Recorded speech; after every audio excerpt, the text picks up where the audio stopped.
With me now is former U.S. Ambassador to NATO, Ivo Daalder. Ivo, thank you very much for joining us. My pleasure. What stood out to you about yesterday's meeting? Trump got played again. It's as simple as that. If you listen to what he had to say in the weeks, in fact months, leading up to this meeting, Donald Trump wanted a ceasefire. In fact, he is the person who proposed the ceasefire. It was the blow up and the Oval Office back in February was because Zelensky was not willing to sign up to a ceasefire. He then did. And Trump has been the one who's been pushing the ceasefire from day one. Many people have said that a ceasefire probably isn't necessarily going to promote peace, but he's the one who pushed it. And on his way to Alaska, he said, my #1 goal is to get a ceasefire, and if there's no ceasefire, there are going to be severe consequences. But he got played. He met with Trump, he met with Putin for a couple of minutes, took the measure of the man and said, you know what, I'll take your position. We'll have a peace agreement on your terms, and I will get Zelensky and the Europeans to sign up to that. And where does this leave us then? You know, it leaves us with a continuation of the war, a huge split between the United States and its NATO allies and Ukraine.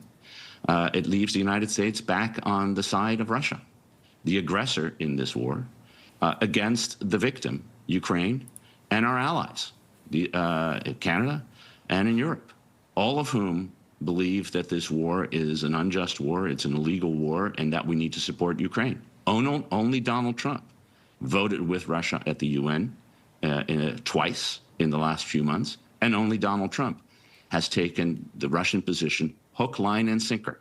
When he says there's one big issue left, it's the issue of territorial swaps.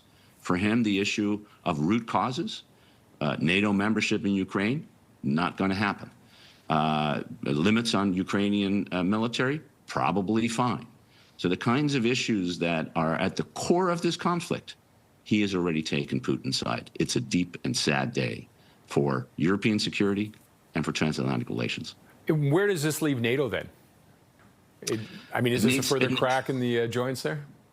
Yeah, I mean, we're cracked here in a very fundamental way. Trump's USA is not the same as the USA we've had since 1945, or indeed since December 7th, 1941, when the United States was attacked and joined the Allies in World War II. There's a crack in this alliance.